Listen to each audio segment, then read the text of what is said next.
आप एक योगा को कैसे डिफाइन करेंगे जनरल पब्लिक के लिए? देखिए, योगा की बड़ी मिसकंसेप्शंस है, सिर्फ एक योगी ही योगा कर सकता है, एक हेल्दी बंदा योगा कर सकता है। मैं वो जानना चाहता हूँ कि योगा आप कैसे एक्सप्लेन करेंगे कॉमन आदमी को? देखिए, योग का जो डेफिनेशन है, अलग अलग लोगों ने अपने तरीके से अलग अलग रूप में दिया है, लेकिन एक कॉमन मैन के लिए जो हमारे गुरु परमहंस स्वामी निरंजनानंद सरस्वती जी, जो बिहार स्कूल ऑफ योगा के अभी परम आचार्य हैं, वो कहा करते हैं कि combination between head, heart and hand, ठीक है, तीनों में सामंजस्य, मन के साथ साथ आपकी कर्मेंद्रियाँ और ज्ञानेंद्रियाँ सब एक साथ फंक्शन करे, वही योग है, ठीक है। और इस पर हम लोग व्यापक चर्चा करेंगे जी। लेकिन योग का जो स्वरूप है, जितना प्रचार हो रहा है, उसका स्वरूप धीरे धीरे लोगों का उद्देश्य सीमित होता जा रहा है। आज योग को सिर्फ मोटापा घटाने का एक साधन मान लिया गया। बिल्कुल सर, ठीक है, बिल्कुल। अक्सर लोग योग सेंटर पर या योग शिक्षक के साथ जब जुड़ते हैं, उनसे मिलते हैं, तो उनका पहला उद्देश्य यही होता है, उनसे पहला सवाल यही होता है कि 1 महीने में मेरा वजन कितना कम होगा। तो इसी उद्देश्य के साथ लोग जुड़ते हैं, जो कि ये होना नहीं चाहिए। मेरा पर्सनल कहना है कि योग को अगर योग के रूप में करेंगे तो बहुत सारे उसमें बाउंड्रीज़ हैं, बहुत सारे लिमिटेशंस हैं। भोग के लिए योग करिए। आप जो दिनचर्या, जिस लाइफस्टाइल को जी रहे हैं, वो बैलेंस रहे, मेंटेन रहे, आपकी नींद पूरी हो, सुबह उठें अच्छे से फ्रेश हो करके, सूर्योदय को देखें, एंजॉय करें, प्रकृति का आनंद लें। रात को जब सोएं तो सही तरीके से सोएं, सारे तनाव को मुक्त रखते हुए सोएं। दिन में जब आप खाना खाने बैठें तो आपको अंदर से प्रॉपर भूख लगे।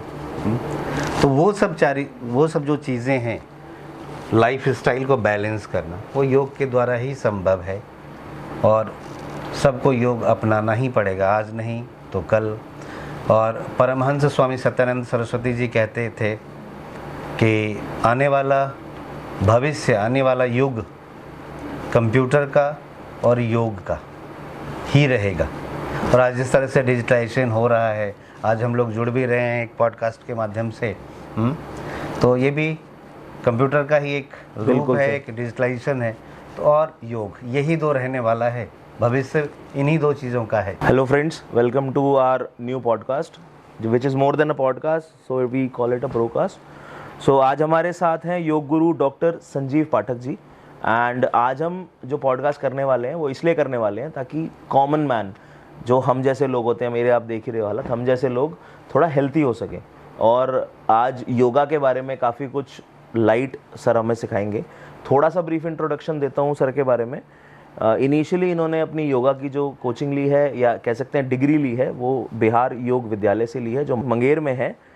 नंबर 1 इंस्टीट्यूट है वर्ल्ड का, if you go and look it up, and it is the best university. Sir की हायर एजुकेशन उसके बाद जो रही वो PhD योगा में रही, और काफ़ी इन्होंने इसमें काम किया है, जो हम सर से आगे डिस्कस करेंगे। Secondly, now he is running yoga institute by the name of Chaitanya yoga foundation, जो मेरे घर के बहुत पास है। एंड रेगुलरली उसमें योगा क्लासेस होती हैं। एंड सेकंड उसका फेज़ होता है जो योगा TTC कोर्स होता है, जिसमें योगा के टीचर्स को ट्रेन किया जाता है। So we welcome our guest today doctor Sanjeev Pathak. नमस्कार सर, कैसे हैं आप? नमस्कार, हरिओम सभी श्रोताओं को, दर्शकों को मेरी तरफ से। अभी 21 जून अंतर्राष्ट्रीय योग दिवस, सभी को मेरी तरफ से और चैतन्य योग परिवार की तरफ से अंतर्राष्ट्रीय योग दिवस की सभी को शुभकामनाएं और हार्दिक अभिनंदन, स्वागत इस पॉडकास्ट में। और योग कॉमन मैन के लिए क्या है, उस पर हम लोग चर्चा करेंगे। एक सामान्य आदमी के लिए, जनमानस के लिए, हालांकि योग के क्षेत्र में बहुत सारे टीचर्स, गुरु जिला स्तर पर, प्रदेश स्तर पर, राष्ट्रीय स्तर पर, अंतर्राष्ट्रीय स्तर पर कार्य कर रहे हैं, लेकिन जो जहाँ हैं, जैसे हैं, अपने हिसाब से योग को प्रस्फुटित कर रहे हैं, विकसित कर रहे हैं, योग का विकास कर रहे हैं, योग का प्रचार कर रहे हैं। और इसी सिलसिले में जो हमारे पिछले 26 साल का अनुभव है, जो 26 साल का कैरियर है योग के क्षेत्र में, उस पर जो कुछ भी हमने सीखा एक साधक के रूप में, उस पर हम लोग आज चर्चा करेंगे। बिल्कुल सर। ताकि एक सामान्य जनमानस को सही तरीके से, जो लोगों के अंदर जो योग का मिसकंसेप्शन है और कैसे है, उस पर हम लोग चर्चा करेंगे। बिल्कुल। थैंक यू आपका इस अपॉर्चुनिटी के लिए। Most welcome sir. Thank you. तो दोस्तों हम एक चीज़ से शुरू करते हैं। पहले हम अपने गेस्ट के बारे में जानते हैं। सर, तो एक योगा, आपके एक्सपीरियंस क्या होगा? आप एक योगा को कैसे डिफाइन करेंगे जनरल पब्लिक के लिए? देखिए, योगा की बड़ी मिसकंसेप्शंस है। सिर्फ एक योगी ही योगा कर सकता है, एक हेल्दी बंदा योगा कर सकता है। मैं वो जानना चाहता हूँ कि योगा आप कैसे एक्सप्लेन करेंगे कॉमन आदमी को? देखिए, योग का जो डेफिनेशन है, अलग अलग लोगों ने अपने तरीके से अलग अलग रूप में दिया है, लेकिन एक कॉमन मैन के लिए जो हमारे गुरु परमहंस स्वामी निरंजनानंद सरस्वती जी, जो बिहार स्कूल ऑफ योगा के अभी परम आचार्य हैं, वो कहा करते हैं कि combination between head, heart and hand, ठीक है, तीनों में सामंजस्य, मस्त मन के साथ साथ आपकी कर्मेंद्रियाँ और ज्ञानेंद्रियाँ सब एक साथ फंक्शन करे, वही योग है, ठीक है। और इस पर हम लोग व्यापक चर्चा करेंगे जी। लेकिन योग का जो स्वरूप है, जितना प्रचार हो रहा है, उसका स्वरूप धीरे धीरे लोगों का उद्देश्य सीमित होता जा रहा है। आज योग को सिर्फ मोटापा घटाने का एक साधन मान लिया गया। बिल्कुल सर। ठीक है। बिल्कुल। अक्सर लोग योग सेंटर पर या योग शिक्षक के साथ जब जुड़ते हैं, उनसे मिलते हैं, तो उनका पहला उद्देश्य यही होता है, उनसे पहला सवाल यही होता है कि 1 महीने में मेरा वजन कितना कम होगा। तो इसी उद्देश्य के साथ लोग जुड़ते हैं, जो कि ये होना नहीं चाहिए। मेरा पर्सनल कहना है कि योग को अगर योग के रूप में करेंगे तो बहुत सारे उसमें बाउंड्रीज़ हैं, बहुत सारे लिमिटेशंस हैं। भोग के लिए योग करिए। आप जो दिनचर्या, जिस लाइफस्टाइल को जी रहे हैं, वो बैलेंस रहे, मेंटेन रहे, आपकी नींद पूरी हो, सुबह उठें अच्छे से फ्रेश हो करके, सूर्योदय को देखें, एंजॉय करें, प्रकृति का आनंद लें। रात को जब सोएं तो सही तरीके से सोएं, सारे तनाव को मुक्त रखते हुए सोएं। दिन में जब आप खाना खाने बैठें तो आपको अंदर से प्रॉपर भूख लगे। तो वो सब जो चीज़ें हैं, लाइफ स्टाइल को बैलेंस करना, वो योग के द्वारा ही संभव है और सबको योग अपनाना ही पड़ेगा, आज नहीं तो कल। और परमहंस स्वामी सत्यानंद सरस्वती जी कहते थे कि आने वाला भविष्य, आने वाला युग कंप्यूटर का और योग का ही रहेगा। और आज जिस तरह से डिजिटाइजेशन हो रहा है, आज हम लोग जुड़ भी रहे हैं एक पॉडकास्ट के माध्यम से, तो ये भी कंप्यूटर का ही एक रूप है, एक डिजिटलाइजेशन है। तो और योग, यही दो रहने वाला है, भविष्य इन्हीं दो चीज़ों का है, ठीक है। तो सर, मेरा अगला सवाल ये होगा कि एक योग गुरु की लाइफ या दिनचर्या क्या होती है? देखिए, योग गुरु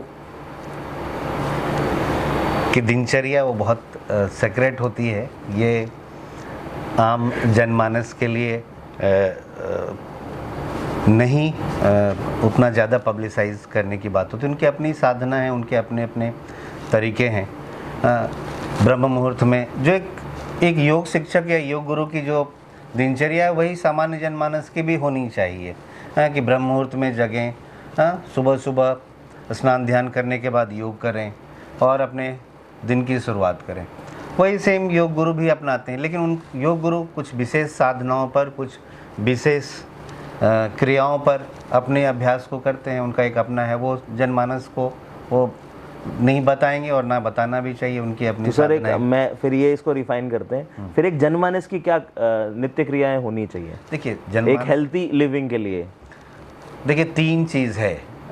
थोड़ा अटपटा ज़रूर लगेगा कि एक मेरे हिसाब से एक हेल्दी पर्सन का 3 डेफिनेशन है, खाना, सोना और पखाना। ठीक है ना? बिल्कुल सही बात है हाँ? सर। अगर ये 3 चीज़ें सही समय पर बिना किसी रुकावट के, बिना किसी बाधा के आप अपने लाइफ स्टाइल में कर पा रहे हैं तो आप स्वस्थ हैं। अच्छा, ठीक है। खाना, भूख लगे तो खाइए। ठीक है जी। आज आप देखेंगे कि सुबह उठने के बाद, मैंने देखा, मैं बहुत लोगों से मिलता जुलता रहता हूँ, तो आज जो लोगों को कॉन्स्टिपेशन की समस्या है, लोग सुबह उठते हैं, बॉल मूवमेंट होता नहीं, एक बार में वो क्लियर नहीं होता, फिर उठाएंगे, फिर चाय पिएंगे या कुछ और चीज़ें करेंगे, फिर आधे घंटे बाद दोबारा जाएंगे। ये जो मेंटल कॉन्स्टिपेशन लोगों में एक हैबिट सी बन गई है, उसकी वजह से कई व्याधियाँ, कई बीमारियाँ जन्म ले रही हैं। और ये कहाँ से हो रहा है? स्ट्रेस की वजह से, क्योंकि उनका लाइफ स्टाइल स्ट्रेसफुल है। रात में सोते भी हैं स्ट्रेस को लेकर के, और जब स्ट्रेस को लेकर के सोएंगे तो आपका बॉडी रिलैक्स होगा नहीं, सुबह जब उठेंगे तो फ्रेशनेस कहाँ होगी?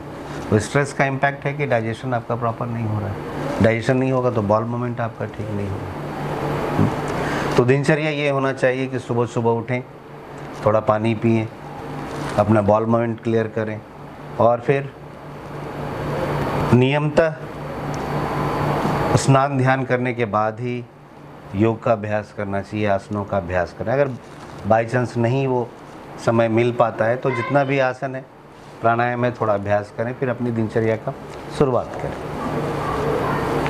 तो सर, योगा और बाकी एक्सरसाइजेज में थोड़ा सा डिफरेंस बताइए। ये बहुत इम्पोर्टेंट क्वेश्चन है, और आज लोग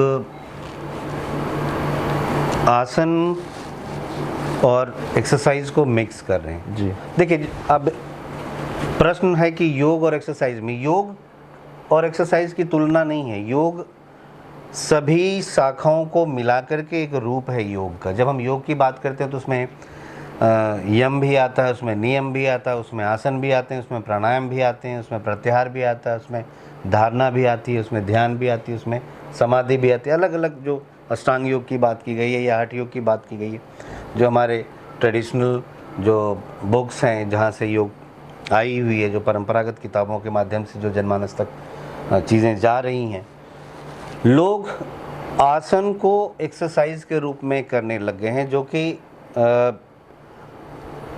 योग के विकास के लिए या लोगों को अवेयर करने के लिए तो ठीक है, लेकिन आसन के जो लाभ हैं अगर उसको एक्सरसाइज के रूप में करेंगे तो वो प्रॉपर नहीं मिलेगा। तो आसन के अपने लाभ हैं और एक्सरसाइज के अपने लाभ हैं। तो आसन एक्सरसाइज से अलग कैसे है जी, ये महत्वपूर्ण बातें हैं कि हम, बहुत लोग कहते हैं कि मैं तो एक्सरसाइज करता हूँ, मैं आसन क्यों करूँ? ठीक है, उनका अपना मानना है, वो उनकी अपनी प्रवृत्ति है, उनकी अपनी व्यक्तित्व है, उनकी अपनी चीज़ें हैं। लेकिन मैं लोगों से इसलिए रिक्वेस्ट करता हूँ कि आप आसन करें। बहुत सारे अंतर हैं। एक तो सबसे पहले जब आप आसन कर रहे होते हैं तो इसके लिए आपको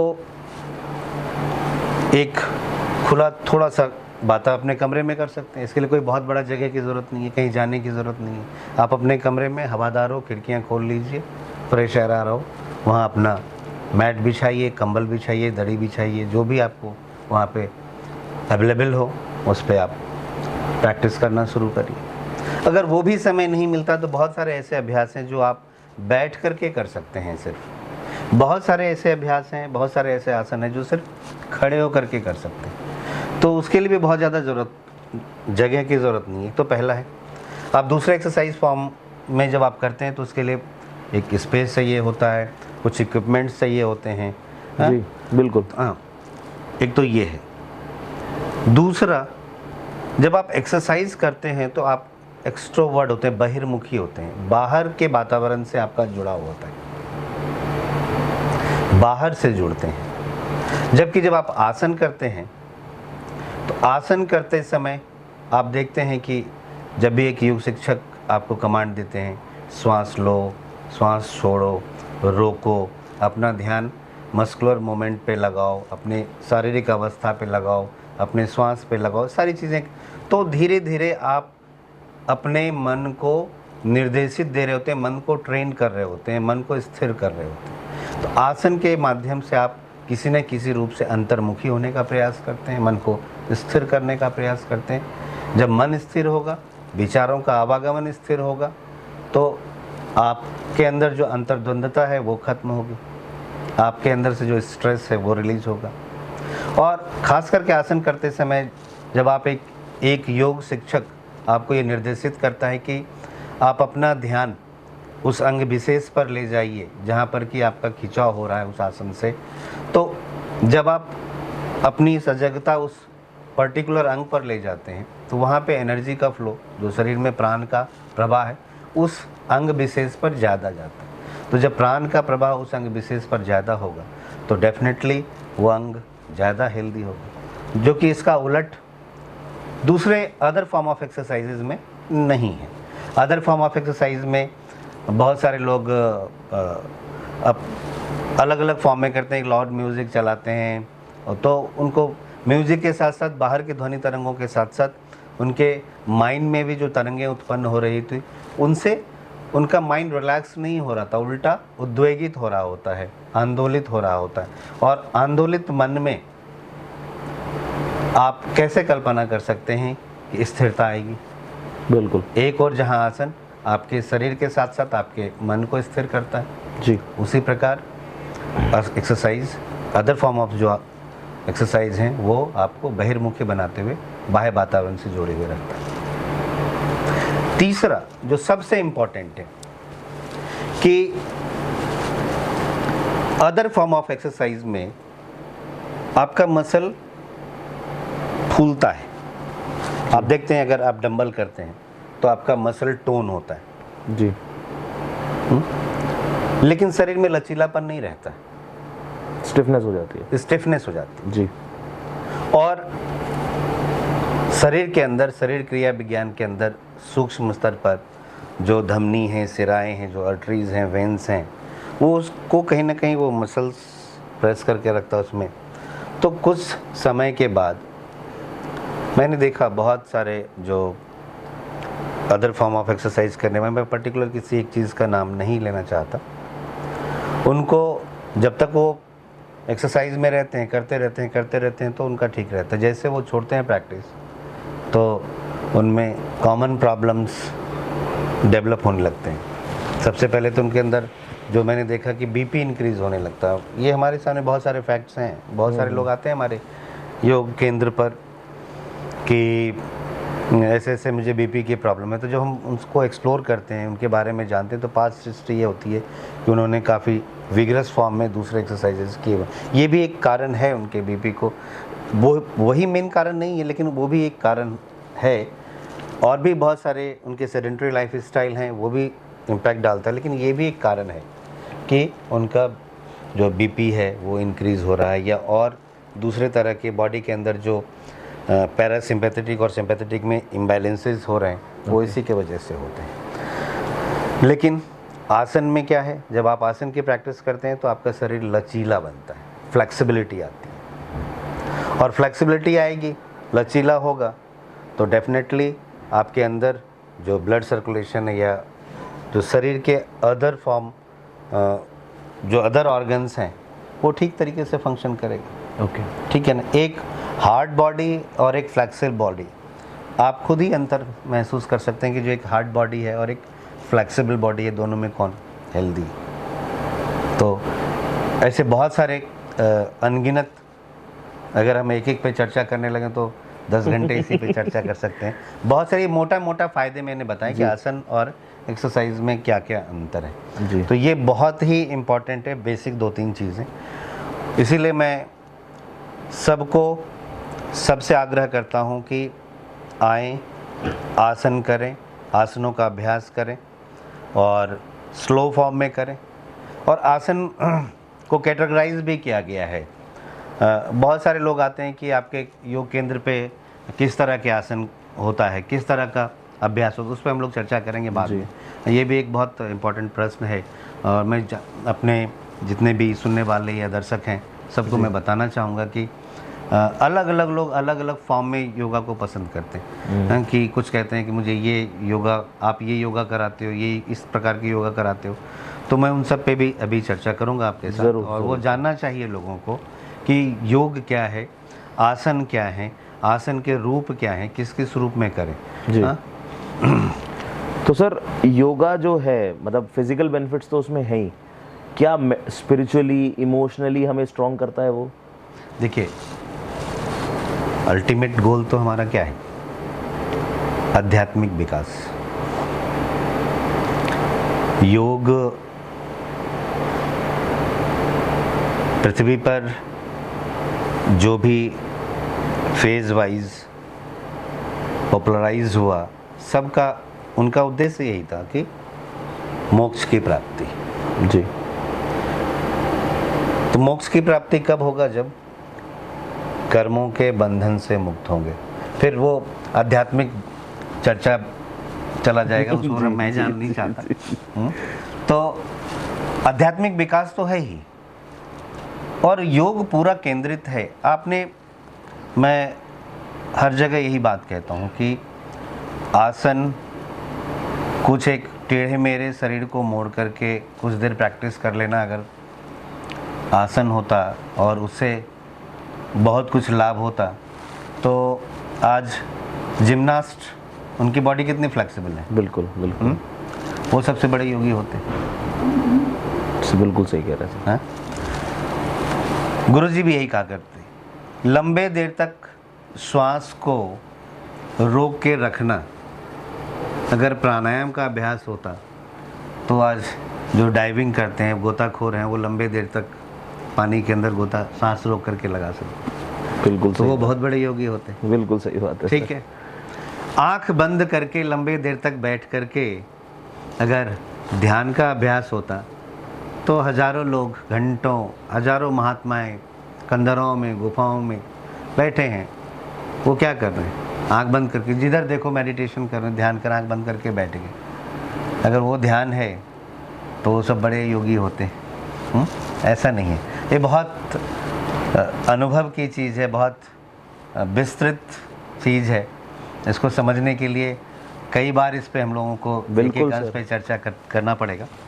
तो अभी हम आज पहला इंट्रोडक्शन है आपके साथ। हम एक जनमानस कॉमन रूप में बात करेंगे, जैसे जैसे लोगों को इंटरेस्ट होगा जी, फिर जी, हम अलग अलग टॉपिक पे अलग अलग हम लोग चर्चाएं करेंगे। ज़रूर सर, ज़रूर। ठीक है ना? तो योग, गीता जो है सबसे सर्वश्रेष्ठ किताब है जी। योग की। उसमें आप देखें अलग अलग अध्याय में अलग अलग योग के बारे में वर्णन की गया, अलग अलग योग के पहलुओं पे प्रकाश डाला गया है। अगर आप एक चीज़ देखिए कि भगवान श्री कृष्ण ने युद्ध के मैदान में ही योग की शिक्षा क्यों दी? योग का पाठ, गीता का उपदेश क्यों दिया? योग का पाठ क्यों पढ़ाया? भगवान श्री कृष्ण, अर्जुन बाल सखा थे, जी, बुआ के लड़के थे। बिल्कुल। बचपन से चाहते तो उनको कभी भी योग की शिक्षा दे सकते थे, लेकिन ऐसे क्या आफत आ पड़ी कि युद्ध के मैदान में ही योग की शिक्षा देनी पड़ी। भगवान श्री कृष्ण ने किसी शारीरिक स्वास्थ्य या किसी शारीरिक सौंदर्य के लिए योग की शिक्षा नहीं दी कि हे अर्जुन, मैं तुम्हें ये उपदेश दे रहा हूँ, योग सिखा रहा हूँ तो तुम पतले हो जाओगे। आजकल जो गोल यही है, तुम्हारा वजन कम हो जाएगा। भगवान श्री कृष्ण वहाँ पे क्यों दी? क्योंकि अर्जुन का मन अस्थिर था, विषाद युक्त हो गया था। अर्जुन एक तरह से डिप्रेशन में चला गया था, मन में अंतर्द्वंद उत्पन्न हो गया था। और वही बात महर्षि पतंजलि भी कहते हैं, जो योग के प्रणेता, योग के जनक माने जाते हैं। योग का अगर उनके हिसाब से देखें डेफिनेशन, तो योगस्य चित्त वृत्ति निरोधः। ये सबसे पहले चैप्टर में उन्होंने यही बात कही कि योगस्य चित्त वृत्ति निरोधः। चित्त में वृत्तियों को रोकना, अब मनुष्य है, वृत्तियों से तो दूर हो ही नहीं सकता। वृत्तियां होंगी, विचार आएंगे, प्रभाव तो अंदर डालेगा कहीं ना। तो कहते हैं कोई बात नहीं, उसको सकारात्मक तरीके से अपने मन को इस प्रकार बना लो कि उसका प्रभाव ना पड़े। ठीक है, एक शांत जल स्तर में कोई कंकड़ गिरता है तो क्या होता है, एक वर्लपूल, एक वेव्स चारों तरफ जी बनता है। तब तक बनते रहता है जब तक कि वो कंकड़ नीचे सतह पे ना पहुंच जाए। वो जितने लेयर से गुजरेगा वो वेव्स बनाता जाए। जी बिल्कुल। तो उसी तरह से जो कुछ भी सूचनाएं हम इंद्रियों के माध्यम से अंदर ले रहे हैं या लेते हैं, वो कहीं ना कहीं मन के विभिन्न स्तरों में प्रवेश करते हुए कुछ न कुछ तो अस्थिरता लाती है। वो कई प्रकार से हो सकते हैं। कुछ विचार आपके प्रिय हो सकते हैं, कुछ अप्रिय हो सकते हैं। जो आपको अप्रिय है वो दूसरे को प्रिय होते हैं। हाँ, बिल्कुल सही बात है सर। तो वही चीज़ दूसरे के लिए अच्छा, आपके लिए बुरा। तो वो जो बुरा है वो आपके अंदर मन में अंतर्द्वंद उत्पन्न करेगा। अच्छा है तो भी अंतर्द्वंद उत्पन्न करेगा। बिल्कुल। जब आपके अंदर आपके मनोरूप कोई विचार, कुछ सूचनाएं आपके अंदर आई तो आप आंदोलित होंगे, आह्लादित होंगे, तो भी तो मन में विद्वेग उत्पन्न हुआ। या कोई नकारात्मक विचार आया जिससे आपके अंदर एक नकारात्मकता उत्पन्न हुई। हाँ, किसी भी रूप में हो सकता है, किसी के प्रति हो सकता है, अपने स्वयं के प्रति भी हो सकता है, अपने परिवार के प्रति भी हो सकता है, अपने बच्चों के प्रति भी हो सकता है, पेरेंट्स के प्रति भी हो सकता है। क्योंकि कहीं ना कहीं हम एक दूसरे से जुड़े हुए हैं। समाज के प्रति, फ्रेंड्स सर्कल जहाँ भी जाएंगे, जरूरी नहीं कि सब कुछ आपके मनोनुकूल हो। सही बात है, बिल्कुल सही बात है। तो जब मनोनुकूल चीज़ें नहीं होंगी, जो आप तो मन में परेशानियां उत्पन्न होंगी। तो वहाँ भी युद्ध के मैदान में भी यही हुआ। वहाँ क्या देखा अर्जुन कि सामने उनके गुरु द्रोण, आगे द्रोणाचार्य के कृपाचार्य, उनके भीष्म पितामह और भी बहुत सारे अपने प्रियजन थे। उनको लगा कि जिन्होंने मुझे बचपन से पाला पोसा, इस तरह से शिक्षा दी, मैं उन पे कैसे बांध चलाऊंगा, नैतिकता। तो भगवान श्री कृष्ण ने वहाँ पर योग की शिक्षा दी। वही बात महर्षि पतंजलि भी कहते हैं, योग से चित्त वृत्ति निरोध। बस अलग अलग चैप्टर्स में उन्होंने अलग अलग रूप से उनको योग को विस्तृत किया गया, एक के बाद दूसरा। इसीलिए महर्षि पतंजलि को योग सूत्र कहते हैं, फॉर्मूला। हाँ, पतंजलि योग सूत्र, फॉर्मूला। उन्होंने फॉर्मूला दिया कि ऐसा करोगे, जैसे हम लोग कहते हैं 2 जोड़ 2, 2 जमा 2 4। हाँ, बिल्कुल। 2 जमा 2 5 नहीं होता। तो महर्षि पतंजलि का ये रूल है, ऐसे ऐसे करो, ये होगा। तो सिर्फ अगर उसी चीज़ों को लेकर के धीरे धीरे लोग आगे बढ़ें तो आप देखेंगे कि योग के क्षेत्र में, योग के पथ पे आप आगे बढ़ सकते हैं और एक विशेष प्रकार के अनुभव, विशेष प्रकार की अनुभूति आप प्राप्त कर सकते हैं। तो सर, जैसे आपने अभी एक्सप्लेन किया योगा के बारे में कि इमोशनली और मेंटली हमें स्ट्रॉन्ग करता है। आजकल ऑनलाइन ना काफ़ी अलग अलग तरह के योगास चले हुए हैं और लोग कंफ्यूज बहुत हैं। जैसे डिफरेंट टाइप्स ऑफ योगास जो हैं हमारे, जिसमें हठ है, अष्टांग योगा है, इसमें कुछ एक्सप्लेन आप कर सकें कि उसको कैसे आदमी अडॉप्ट करे। देखो, आसन तो वही हैं सारे। आसन अलग अलग स्कूल में करने का स्टाइल बदल गया है। हाँ, जैसे आप एक सिंपल देख लो कि अलग अलग हलवाई की दुकान की अलग अलग टेस्ट होती है। बिल्कुल सर। ठीक है ना, क्योंकि लोगों को खाने से बड़ा झुकाव है, तो इसलिए मैंने हलवाई का एग्जांपल दिया। नहीं सर, झुकाव वाला मैं भी बैठा हूँ, हलवाइयों का तो हमें पसंद है। और तो उसी तरह से अलग अलग योगा स्कूल्स हैं, अलग अलग, तो उनके अपने टेक्निक्स हैं। उसी टेक्निक्स को लोगों ने अपने तरीके से अलग अलग नाम दिया हुआ है। आसन वही है, आसन में जाने का तरीका भी वही है, करने का तरीका भी वही है, लेकिन थोड़े से जो उसका ट्रांजिट पीरियड है, उसको थोड़ा बहुत चेंज करके अलग अलग लोगों ने अपने अपने हिसाब से नाम दिया। बहुत सारे पॉपुलर हैं आज के, जैसा आप बता रहे हैं कि हठ योगा, अष्टांगा, विन्यासा, जी, आजकल एरियल योगा, एक्वा योगा भी आ गया, वाटर योगा भी लोग कर रहे हैं।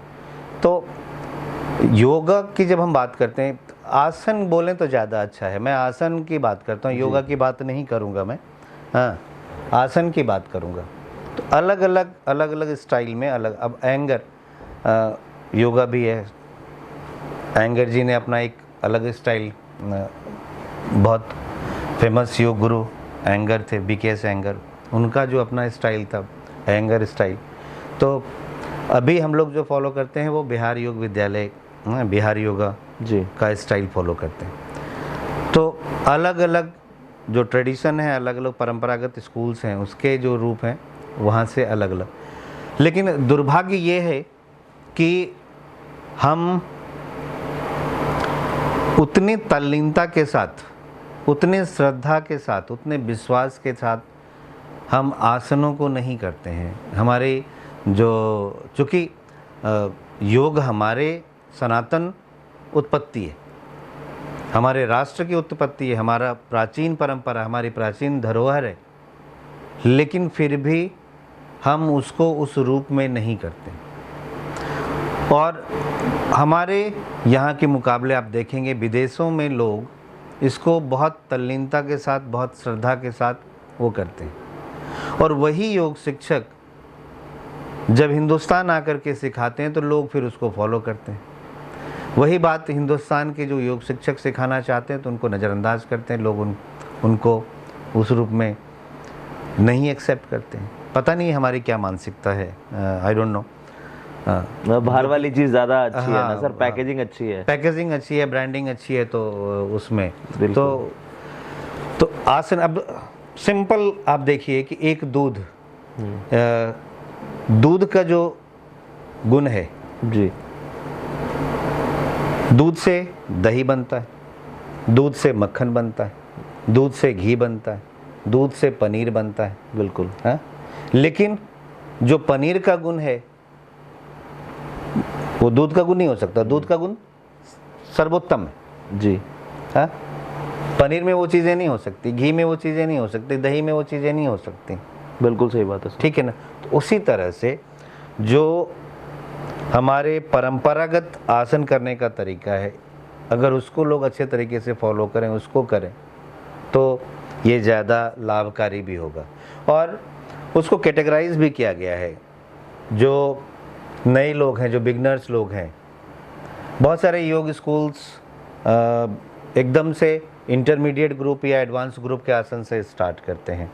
लेकिन जो परंपरागत तरीका है, वो परंपरागत तरीका क्या है कि पहले आप जोड़ों के अभ्यास से शुरू करें, विभिन्न प्रकार के जॉइंट्स के जो भी अभ्यास हैं, जोड़ों के अभ्यास से शुरू करें, फिर धीरे धीरे अलग अलग अंगों पर अभ्यास को ले जाएं। आसन को कैटेगराइज किया गया है कि प्रारंभिक समूह के अभ्यास, मध्यम समूह के अभ्यास और उच्च श्रेणी के अभ्यास, ये 3 वर्गों में बांटा गया। लेकिन सीधा बहुत सारे योग संस्थान या बहुत सारे जो योगा टीचर्स हैं वो क्या करते हैं कि सीधा इंटरमीडिएट या एडवांस से शुरू कराते हैं। तो वो लोगों को, यंग जनरेशन को अट्रैक्ट करने के लिए तो बहुत अच्छा है, लेकिन जो एल्डरली पीपल हैं, जो उच्च आयु के लोग हैं, उनके लिए वो हेल्पफुल नहीं है। और मैं देख रहा हूँ कि यंग जनरेशन अब उनका झुकाव थोड़ा सा हुआ है योग के क्षेत्र में, बट अभी भी जो दूसरे फॉर्म ऑफ एक्सरसाइज या दूसरे फॉर्म ऑफ फिटनेस में उनका झुकाव है, योग में या आसनों में उनका झुकाव बहुत कम है। इसका वजह यही है कि योग थोड़ा स्लो प्रोसेस लेता है और अंतर्मुखी और यंग एज में जो ग्रोइंग एज है, इसमें उनकी इंद्रियां बहिर्मुखी होती हैं, बाहर से अट्रैक्ट ज़्यादा होती हैं। तो शायद ये भी वजह है कि उनको बाहर की चीज़ें, अदर फॉर्म ऑफ एक्सरसाइज या दूसरे फॉर्म में।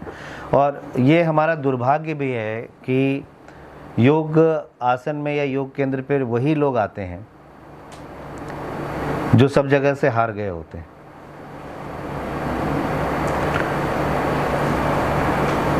सारे हॉस्पिटल्स के चक्कर लगा करके,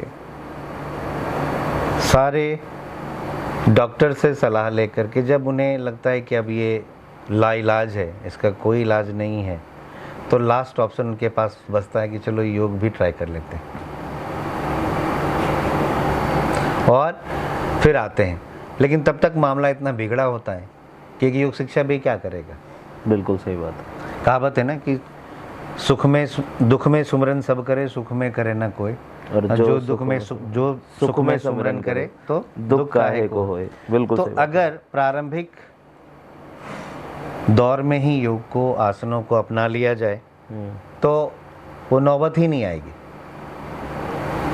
अर्ली एज में ही अगर बच्चों में शुरुआती दिनों से ही संस्कार डाला जाए आसन करने का, प्राणायाम करने का, थोड़े देर ध्यान के अभ्यास करने का, तो धीरे धीरे वो संस्कार में फिर आगे उसी रूप में लोग चलेंगे। जो हमारी सनातन परंपरा है, हमारी इस राष्ट्र की ही देन है, फिर भी लोग उससे दूर भाग रहे हैं। बाहर से जो चीज़ें इंपोर्ट होकर के आ रही, अब सिंपल मैं देखता हूँ कि आप देखें कि हमारे स्कूल में, आप जब बचपन में स्कूल में पढ़ते होंगे, अब तो खैर स्कूल में पनिशमेंट देने का परंपरा ही खत्म हो गया। खत्म हो चुका है। टीचर ने ऊंची आवाज़ में भी बच्चों को डांट दिया तो फिर उनका, लेकिन हमारे समय में अगर टीचर गली से दूर से दिख जाते थे तो हम लोग रास्ता बदल देते थे। एक तो भय भी था, दूसरा उनके प्रति सम्मान भी था, एक आदर भी था कि हमें इस रूप में ना देख लें। जी जी जी जी जी। तो ये चीज़ें हैं। और उस दौरान जब कोई गलतियां होती थी तो कान पकड़ के उठक बैठक लगवाया जाता था। जी। कान पकड़ के उठक बैठक लगाते थे। आज देखेंगे कि विदेश में इसको एक योग का नाम दे दिया है। क्या तो नाम है उसका, ब्रेन योगा करके लोग, सुपर ब्रेन योगा। ओके। हाँ, सुपर ब्रेन योगा करके वो पॉपुलराइज कर रहे हैं वहाँ पे, कान पकड़ के उठक बैठक को। तो एक सज्जन आए मेरे पास, कहीं से सुना होगा सुपर ब्रेन योगा, मेरे पास आए कि ये सुपर ब्रेन योगा क्या होता है। मैंने कहा खड़े हो जाओ सामने। मैंने कहा कान पकड़ो, मैंने कहा उठक बैठक लगाओ। बोला ये क्या करा रहे हो, मैंने कहा यही है। ठीक है ना। अब हम लोग नाड़ी शोधन का, प्राणायाम का अभ्यास करते हैं जी, जो हमारी परंपरागत यौगिक परंपरा में चली आ रही है शुरुआती दौर से। प्राणायाम का जो यूनिवर्सल सर्वप्रमुख प्राणायाम में से एक आता है नाड़ी शोधन, नाड़ी शुद्धि। विदेश में वह नाम दे दिया कार्डियक कोहेरेंस ब्रीदिंग। अब वो नाम बदल करके यहाँ पे आ गया तो लोगों के सामने लगा ये कार्डियक कोहेरेंस ब्रीदिंग क्या है, कार्डियक कोहेरेंस ब्रीदिंग क्या है। लोगों में कौतूहलता मच गई। और लोग चूंकि वहाँ से इंपोर्ट होके आया है तो वो करेंगे, और एक सामान्य योग शिक्षक उनको बोलेंगे ठीक है भाई नाड़ी शोधन बैठ के करो, वो नहीं करेंगे। अजीब विडम्बना है। दूसरा, अभी लेटेस्ट एक और वाकया याद आया कि इंटेंट ब्रीदिंग, इंटेंट ब्रीदिंग बहुत कॉमन होते जा रहा है। इंटेंट ब्रीदिंग मैंने भी सुना है। हाँ, इंटेंट ब्रीदिंग करो। तो ये है क्या, एक नॉर्मल जो आपका श्वसन प्रणाली है, श्वसन प्रक्रिया है जो 3 भाग में बटा हुआ है, उदर श्वसन, वक्ष श्वसन और गर्दनी श्वसन। 3 लेयर्स में हम हवा जो अंदर जाती है वो 3 जगह पे जाती है जी। तो उसी का कॉम्बिनेशन जो है प्रॉपर। लोग को तो आजकल श्वास लेना नहीं आता, अगर श्वास लेना सीख लें तो योग की पहली सीढ़ी पे चढ़ जाएंगे। श्वास ही नहीं लेते हैं अभी, मैक्सिमम लोग छाती फुलाते हैं अपना, देखो बैठे बैठे। तो उस पर हम लोग और चर्चा करेंगे, बाद में चर्चा करेंगे। तो इंटेंट ब्रीदिंग क्या है, तीनों का कॉम्बिनेशन। उसको सही तरीके से क्या होना चाहिए कि पहले एब्डोमेन फूले, फिर चेस्ट फूले, फिर नेक तक प्रॉपर आए, फिर जब एक्सेल करते हैं तो इसको और हम आसानी से समझाने के लिए आपको बोलते हैं। जब आप घर से बाहर निकलते हैं, घर में प्रवेश करते हैं कहीं से, तो क्या करते हैं, पहले मेन गेट खोलते हैं। बिल्कुल। बिल्कुल सर। ठीक है, उसके बाद घर का गेट खोलते हैं, घर का, फिर कमरे का गेट खोलते हैं। हाँ जी। और फिर बाहर निकलते हैं तो कमरे का गेट बंद करते हैं, फिर बीच का, फिर मेन गेट। तो सेम प्रोसेस फॉलो करिए ब्रीदिंग, वही इंटेंट ब्रीदिंग है। 3 लेयर्स में, ठीक है, कि जब गए तो पहले यहाँ यहाँ यहाँ, हाँ, फिर जब वापस आए तो यहाँ यहाँ यहाँ, क्लियर, जाने का आने का, सिंपल तरीका। अब इसी को लोग इंटेंट ब्रीदिंग, अब लोगों के सामने इंटेंट ब्रीदिंग, वो ब्रांडिंग पैकेजिंग कर रहे हैं तो लोग उसके पीछे ये इंटेंट ब्रीदिंग, हम बोल रहे हैं कि भाई यौगिक श्वसन है, आपका सामान्य श्वास लेने का तरीका है, ठीक है ना, उसे सीख लीजिए। नहीं मुझे इंटेंट ब्रीदिंग सीखनी है गुरुजी, आप जानते हैं क्या? हाँ, तो कई बार मुझे अंदर से एक हंसी भी आती है कि क्या हो गया है। हमारे यहाँ बहुत अच्छे अच्छे दिग्गज योग शिक्षक हैं, हाँ, आप उनसे हमारे परंपरागत तरीके सीखिए। सही बात। बहुत ऐसे योग शिक्षक हैं, हाँ, जो चुपचाप अपना काम कर रहे हैं, बहुत ज़्यादा पब्लिसिटी नहीं कर रहे हैं, बहुत ज़्यादा पॉपुलर नहीं है, लेकिन वो बहुत अच्छा काम कर रहे हैं। ऐसे मैं पर्सनली बहुत सारे योग शिक्षक को जानता हूँ, हाँ, वो मिलता हूँ उनसे, चर्चा करता हूँ, बहुत अच्छा काम कर रहे हैं। आप जिस क्षेत्र में जहाँ भी हैं अपने एरिया में अच्छा योग शिक्षक ढूंढिए, काबिल योग शिक्षक ढूंढिए और उनसे सीखिए, वही आपको सारी चीज़ें बताएंगे। और जब आप अपनी समस्या या आपके शरीर को वो अच्छे तरीके से जान लेंगे, तभी वो आपके अनुरूप एक प्रैक्टिस डिज़ाइन करके आपको बता सकते हैं। लेकिन आप जाते कैसे हैं? सबसे पहले जाते ही पूछते हैं कि मेरा वज़न कितना कम होगा 1 महीने में। तो फिर योग शिक्षक बेचारा क्या करे, उनका भी दाल रोटी है भैया। बिल्कुल बिल्कुल बिल्कुल, उनको भी दाल रोटी चलानी, तो फिर क्या करते हैं वो आपको आसन कम, फिर आपको वो कुदाने भी लगते हैं फिर और दूसरे फॉर्म ऑफ एक्सरसाइज में फिर क्या उनको रिजल्ट देना है। बिल्कुल उनकी भी मजबूरी है। बिल्कुल सही बात है। लेकिन बहुत सारे ऐसे योग शिक्षक हैं जो कॉम्प्रोमाइज़ नहीं करते, बोले नहीं, अपने जबान पे तो लगाम लगाई नहीं, अपने लाइफ स्टाइल को ठीक किया नहीं। जब हम योग की बात करते हैं, पहले भी मैंने कहा कि लाइफ स्टाइल की बात करते हैं, आँख खुलने से लेकर के आँख बंद होने तक अपने लाइफ स्टाइल को ठीक कर लीजिए, वही योग है। वर्तमान में रह रहे हैं, आप खाना खाने बैठे हैं, अवेयर हैं, सजगता का विकास, यही तो बात करते हैं। बिल्कुल बिल्कुल, सजग हो जाए। एक सामान्य मैं बात करता हूँ ध्यान की, मैं ध्यान के विशेष उसमें नहीं जाऊँगा अभी। ध्यान दो, बचपन से सुनते आ रहे हैं, ध्यान दो ध्यान दो ध्यान दो। क्या है ध्यान दो? तो आप खा रहे हैं, ध्यान दो, कितना खा रहे हो, आपके लिए ज़रूरी है या नहीं है, शरीर के लिए ज़रूरी है, उस पर ध्यान दो। आप दूध पी रहे हैं, 2 लोटा दूध पी जाएंगे तो थोड़े ना उसका बात चलेगा। ध्यान दो, कितना शरीर को चाहिए। रोटी फुल्का खाने बैठे हैं, वहाँ ध्यान नहीं, टीवी पे ध्यान है, 2 की जगह 4 अंदर ठूस लेंगे। बिल्कुल सही बात है, यही तो होता है जी बिल्कुल। तो अगर आप हर काम में सजग हो गए और आपके अंदर वो आ गया, सजग का मतलब क्या है कि आपके लिए क्या अच्छा है क्या बुरा है। योग का उद्देश्य भी वही है कि आपको सजग बनाए। जब आप सजग बने तभी तो आगे दूसरी सीढ़ी तीसरी सीढ़ी पे आप जाएंगे। तो सजग बनते गए तो लाइफ स्टाइल में अपने आप चेंज आने लगे, लाइफ स्टाइल में अपने आप चेंज आएगा तो आपका मोटापा अपने आप कम हो जाएगा। जब खाना पे कंट्रोल हो जाएगा, दिनचर्या ठीक हो जाएगी, एक्सरसाइज ठीक से कर पाएंगे, वॉक ठीक से कर पाएंगे, आसन ठीक से कर पाएंगे, तो अपने आप वजन कम हो जाएगा। और आपको करना कुछ नहीं है, 1 घंटा योग केंद्र पे गए, हाँ, और फीस दे दिया और सोच लिया कि बस मैं 1 घंटा इनके, ये कोई चमत्कार है इनके पास या कोई ऐसी मशीन है जिसमें डालेंगे इधर से उधर से पतले निकाल देंगे। तो ऐसा तो होता नहीं है। तो सर गन्ने वाला मशीन होना चाहिए कि आदमी को डाला और उधर से निचोड़ लिया। तो ऐसी कोई मशीन बनी नहीं, हो सकता भविष्य में बने तो अलग बात है। जी बिल्कुल। तो ये है, और सजग होना चाहिए। मैं फिर कहता हूँ कि जो कुछ भी भोग रहे हैं वो अच्छे से अपने लाइफ को एंजॉय कर पाएँ, हाँ, सामंजस्य बना पाएँ। आप खा रहे हैं, आपके सामने 56 भोग है, लेकिन उसका स्वाद नहीं ले पा रहे हैं आप। दिमाग कहाँ है? 99 के फेर में। बिल्कुल है, ठीक है ना, बिल्कुल है। दिमाग कहाँ है? 99 के फेर में। उससे लेना, उसका देना, उधर जाना, उधर करना, जो कि जरूरी नहीं है, वो कल भी किया जा सकता है। बिल्कुल। हाँ, भोजन करते समय ऐसा तो नहीं करें। तो भोजन करते समय आपने बिना सोचे समझे भोजन मुंह में दिया, भोजन जीभ ने स्वाद नहीं लिया। अब वो जीभ स्वाद ही नहीं लेगा कि कितना नमकीन है, कितना मीठा है, कितना खट्टा है, कितना तीता है। तो सलाइवा कहाँ से, एंजाइम कहाँ से सेक्रेट होंगे उसको पचाने के लिए। और जब एंजाइम नहीं सेक्रेट होंगे तो वो तो अंदर जाकर के क्या हो गया, एक तरह से वेस्ट मटेरियल हो गया, कूड़ेदान है।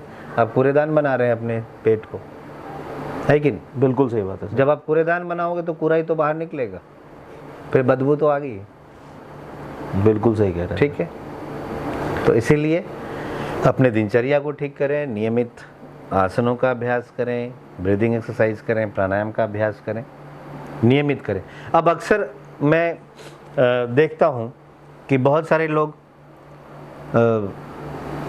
मेरे पास आते हैं, मैं 2 दिन योगा करना चाहता हूँ। ये कोई 2 दिन करने की चीज़ है? मैं उनसे को बोलता हूँ कि बिना नहाए रह सकते हो 2 दिन? बोलते नहीं। मैंने कहा फिर तो बिना योग किए 2 दिन कैसे रह सकते हो? उससे बढ़िया ना करो। बड़ा इंटरेस्टिंग सा फैक्ट है सर, मतलब 2 दिन योग के या तो उन्हें कोई पैसे मिल रहे हैं या कुछ और है, ये मुझे भी समझना चाहिए। बहुत सारे लोग आते हैं, मतलब ये कि मैं 2 दिन योगा करना चाहता हूँ, मैं 3 दिन योगा करना चाहता हूँ, मैं अल्टरनेट। भाई ये क्या है? या तो आप 3 दिन योग केंद्र पे आकर के 3 दिन खुद प्रैक्टिस करो तो एक समझ में आता है कि चलो 3 दिन आना मजबूरी है, नहीं आ सकते हैं।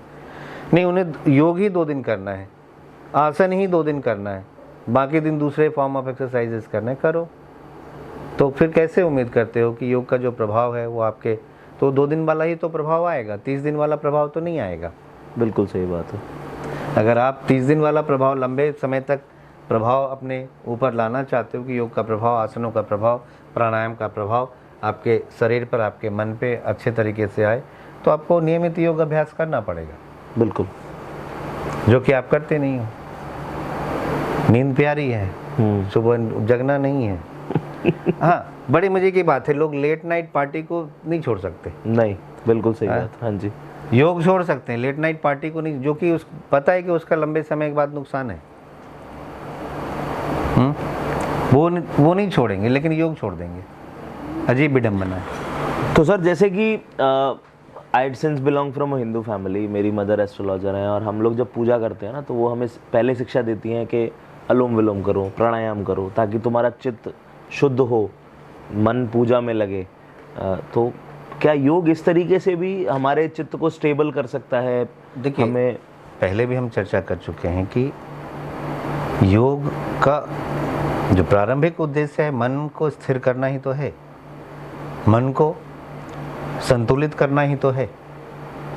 और प्राणायाम का अभ्यास हम क्या करते हैं, जो हमारे शरीर में नाड़ियां हैं, मुख्य नाड़ी जो है ईड़ा और पिंगला, इसको बैलेंस करने के लिए करते हैं। जो तीसरी नाड़ी सुषुम्ना एक्टिवेट होती है, जागृत होती है, तो आप शारीरिक और मानसिक रूप से बिल्कुल स्थिर रहते हो, प्लेजेंट रहते हो, आपके अंदर एक डिफरेंट फीलिंग्स रहती है। और जब आप पूजा पाठ या और कोई कर्मकांड करने जाते हैं तो हमारे परंपरा में, कर्मकांड में ये डाला गया है कि करने से पहले, जो बोलचाल की भाषा में हम लोग अनुलोम विलोम प्राणायाम कहते हैं, तो वो कर सकते हैं और करना भी चाहिए, ताकि आपकी दोनों नाड़ियाँ खुली रहें, एक्टिव रहें, मन स्थिर रहें थोड़ा।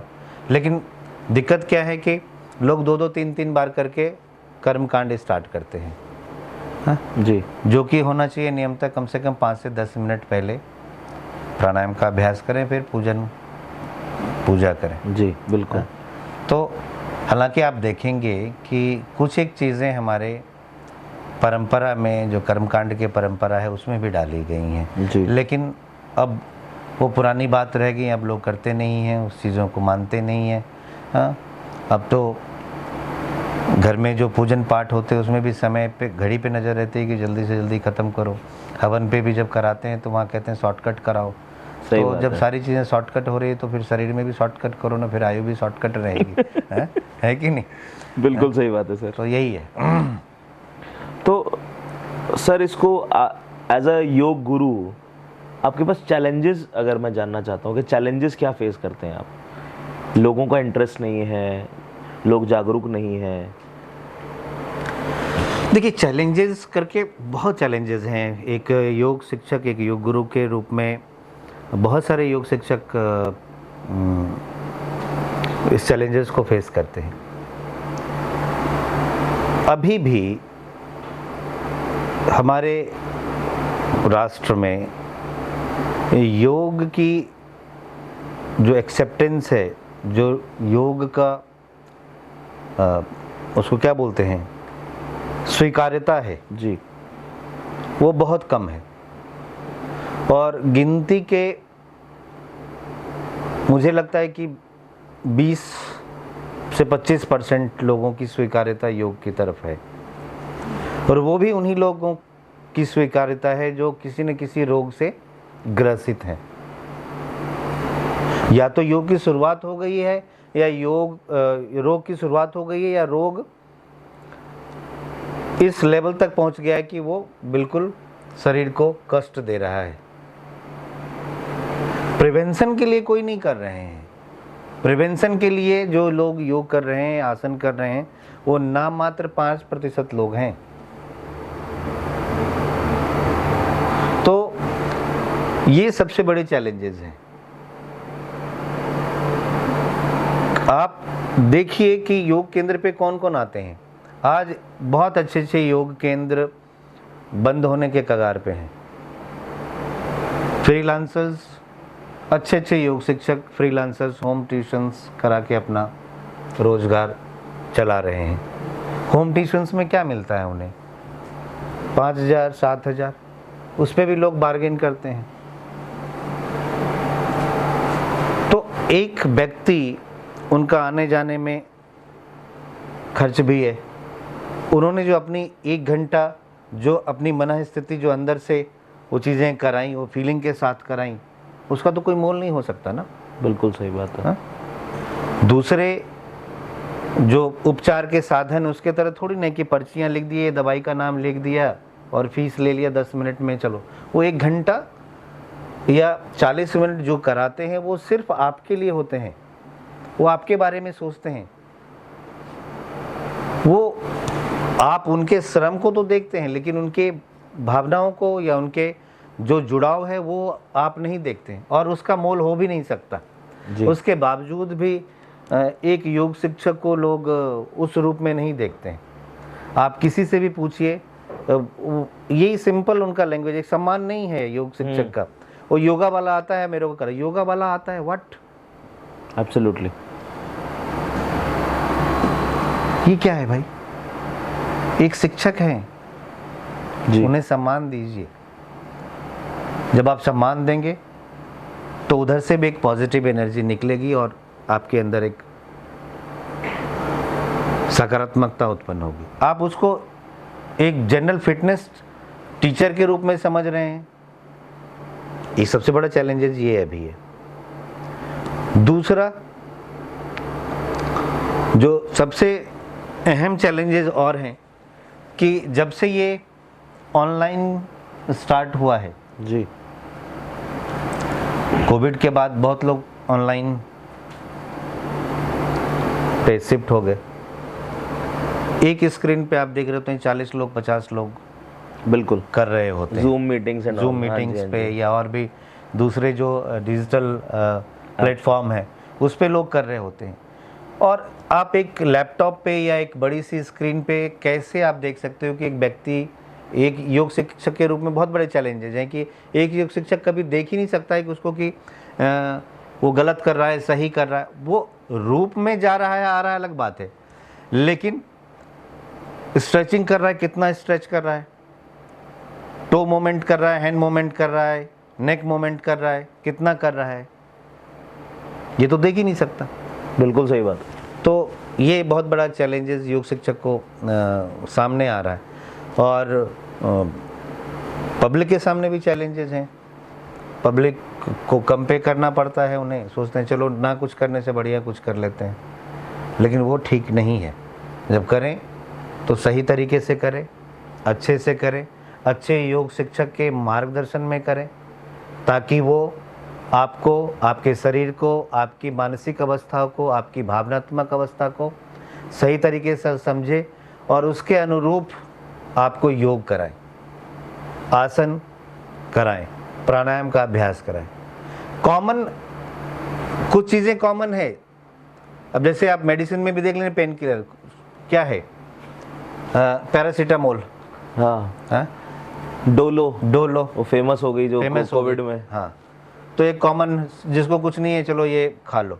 तो उसी तरह से कुछ एक कॉमन प्रैक्टिसेस हैं जो सब लोग कर सकते हैं, लेकिन हर व्यक्ति के साथ साथ अलग अलग उनके शारीरिक सौष्ठव के अनुरूप, शारीरिक बनावट के अनुरूप, उनके मानसिक बनावट के अनुरूप, उनके भावनात्मक बनावट के अनुरूप अलग अलग आसन को अलग अलग तरीके से आप करने के लिए प्रेरित करते। एक अच्छा योग शिक्षक ही आपको गाइड कर सकता। दूसरा तो फिर वही ऑनलाइन में क्या हो रहा है आजकल, सब लोग एक स्क्रीन पे आ रहे हैं, वो जस्ट लाइक एक बाय एक की स्क्रीन है, जॉगिंग कर रहे हैं, कूद रहे हैं।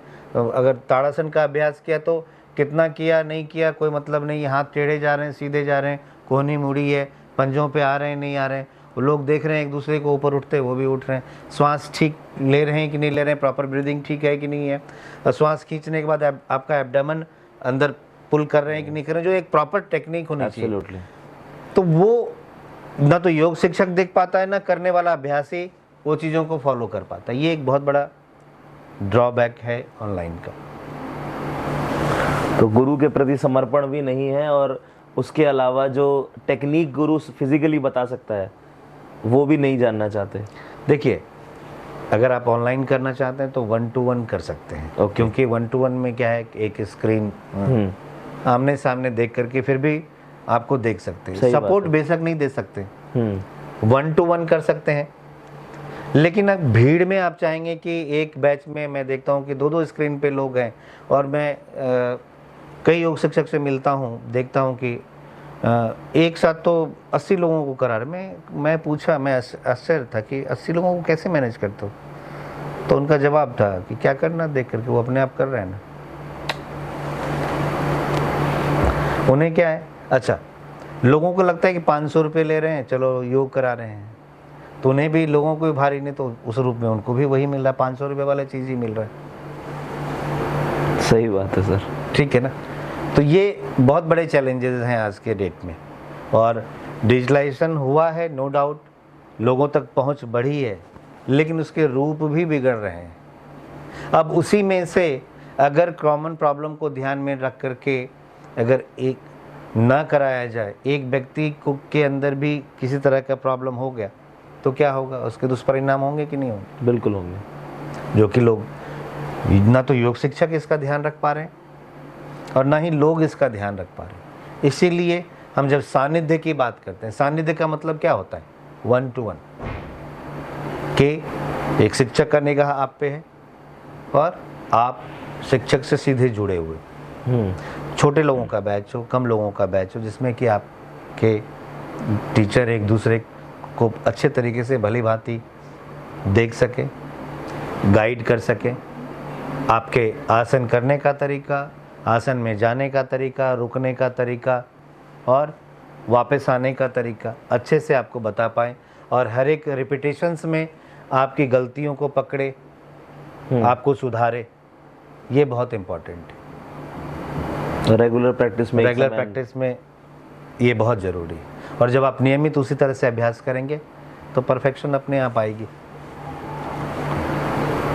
तो सर, जैसे आजकल मतलब जब से अपनी सरकार, जो करंट सरकार चल रही है, उन्होंने योग को बढ़ावा भी दिया है काफ़ी। योगा डे उन्होंने प्रमोट किया, इंटरनेशनल योगा डे बनाया जाता है। सिंस सबके आजकल डिजिटल होने की वजह से ना वर्ल्ड बड़ा छोटा हो गया है, सो यू नो कि बाहर क्या हो रहा है, यहाँ क्या हो रहा है, एंड बाहर कैसे कैसे होता है। सो ये आपने पहले भी हमें बताया कि बाहर के लोग अच्छा अडॉप्ट कर रहे हैं, उसको वो डेडिकेटेडली करते हैं। तो ऐसे में सर, जो मॉडर्न वर्ल्ड है आज की डेट में, जैसे स्ट्रेसफुल लाइफ है, 8 बजे सुबह आदमी अगर फॉर एग्जांपल ऑफिस के लिए निकलता है और रात को 8 बजे आता है, 12 घंटे के बाद उसको वो योग से उसको कैसे बैलेंस कर सकता है? मॉडर्न वर्ल्ड में हम इसको कैसे बैलेंस कर सकते हैं? देखिए, सबसे पहले तो अभी एक पूरे विश्व में योग को स्थापित करने में अलग अलग लोगों का तो योगदान है ही जी। जितना योगदान हमारे यशस्वी प्रधानमंत्री श्री नरेंद्र मोदी जी का, उन्होंने एक राय, एकजुटता बनाई पूरे विश्व को एक बैनर के नीचे, और इसकी स्वीकार्यता पूरे विश्व में बनाई जी। और योग पॉपुलर है, हो भी रहा है, और होना भी चाहिए। ये कहीं ना कहीं मॉडर्न युग की एक बहुत बड़ी ज़रूरत थी कि योग की स्वीकार्यता पूरे विश्व में हर जनमानस के पटल पर ये चीज़ें उभर के आए। लेकिन उस रूप को, उस परंपरा को, उन चीज़ों को बचा के रखना हम जैसे योग शिक्षकों के लिए बहुत बड़ी चुनौती है, और उस चुनौती को लेकर के आगे काम करना चाहिए। विगत पिछले 6-7 सालों 8 सालों में 9वां अंतर्राष्ट्रीय योग दिवस सेलिब्रेट होने जा रहा है। तो पिछले 9 साल में योग की स्वीकार्यता बहुत बढ़ी है लोगों में। जब से अंतर्राष्ट्रीय योग दिवस बनाया गया है, मनाया जा रहा है, तब से लोगों में योग की स्वीकार्यता बढ़ी है। लेकिन स्वीकार्यता बढ़ने से काम नहीं चलेगा। आप योग को जान रहे हैं, जानना और योग करना दोनों में अंतर है। तो योग करने के लिए, लोगों को प्रेरित करने के लिए अभी बहुत सारे कदम उठाने बाकी हैं कि लोग, जन लोग योग करें। जानने अलग चीज़ है, करने पे, कराने पे जोर देना चाहिए। लोग को आदतों में डालना चाहिए। जब तक लोग के लाइफस्टाइल आदतों में योग शामिल नहीं होगा, तब तक योग का वो मुकाम हासिल नहीं हो सकता जो लोगों की, या एक योग शिक्षक के रूप में मेरी पर्सनल जो उम्मीद है। तो कुछ ऐसे कदम उठाने चाहिए सरकार को कि लोगों को योग करने के लिए बाध्य करे। कुछ ऐसे चीज़ों में, या कुछ दिनचर्या में कुछ, या उनके कार्य क्षेत्र में कुछ ऐसे नियम लाने चाहिए कि लोग योग केंद्र पे जाएं, योग करें, हाँ?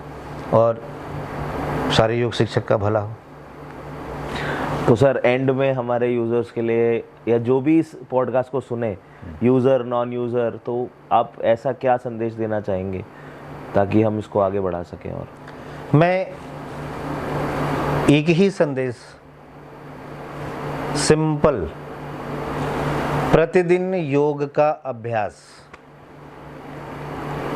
जब आप अपने दिनचर्या में योग को शामिल कर लेंगे तो आप पाएंगे कि आपके अंदर बहुत सारी चीज़ें अपने आप सबसाइड हो गई। आपको पता भी नहीं लगेगा कि आपके व्यवहार में कितना परिवर्तन हो गया, आपके स्वभाव में कितना परिवर्तन हो गया। योग अपनाएं, अपने को स्वस्थ रखें, और अपने साथ साथ एक सिंपल है, आप घर में देख लीजिए, एक फैमिली बीमार होता है, परिवार का एक सदस्य भी बीमार है, तो क्या होता है? पूरा घर अस्त व्यस्त होता है कि नहीं होता? बिल्कुल होता है सर। हाँ, तो जब आप बीमारी से बचेंगे, हॉस्पिटल जाना या शरीर में उसका उपचार करना एक दूसरी चीज़ें हैं। ऐसी क्यों ना अपनी पद्धति, एक स्वस्थ जीवन पद्धति अपनाएं योग के माध्यम से, कि वो व्याधि आपके अंदर आई ना। योग में जो जो चीज़ें वर्णित है, यम, नियम, आसन, प्राणायाम, वो अपने दिनचर्या में शामिल करें, प्रतिदिन करें। और जितने भी आपके माध्यम से जो कुछ भी जो लोग पॉडकास्ट पे सुनेंगे या देखेंगे, इस आने वाले 9वें अंतर्राष्ट्रीय योग दिवस के शुभ अवसर पर, जैसा कि इस बार का थीम भी है वसुधैव कुटुंबकम, हाँ, हमारी सारी वसुधा, पृथ्वी एक कुटुंब के समान, एक परिवार के समान। तो परिवार में कोई भी सदस्य बीमार ना रहे, अस्वस्थ ना रहे, स्वस्थ रहे। सर्वेषां स्वस्तिर्भवतु, सर्वेषां शांतिर्भवतु, सर्वेषां पूर्णं भवतु, सर्वेषां मंगलम भवतु, लोका समस्ताः सुखिनो भवन्तु। इसी कामना के साथ इस चर्चा को यहीं पर विश्राम मैं देंगे। कहूँगा सर, इस अंग को विश्राम देंगे। सर से हम दोबारा जुड़ेंगे। योग करिए, स्वस्थ रहिए और सही कीजिए। मैसेज मेन ये है कि जब आप सही करेंगे आपको उसका फ़ायदा होगा। और आज हम डॉक्टर साहब के साथ यहीं इसको ख़त्म नहीं कर रहे हैं, अगला भाग ज़रूर आएगा आगे, जिसमें हम योगा, मेडिटेशन और भी चीज़ों के बारे में जानेंगे, और उसमें हम आपको ज़रूर जोड़ेंगे। And please like, share and subscribe. Brocast सिर्फ आपके लिए है, it's not just a podcast, it's a brocast. So thank you very much, signing off. And लेके आएंगे नए टॉपिक्स सिर्फ कॉमन पीपल के लिए, आपको एजुकेट करने के लिए, ताकि आप इसको आगे कैसे अपने आप को बेटर लिविंग रिस्पॉन्सिबल सिटीजन कैसे बन सके। So we want to push you towards that. Thank you so much, have a nice day.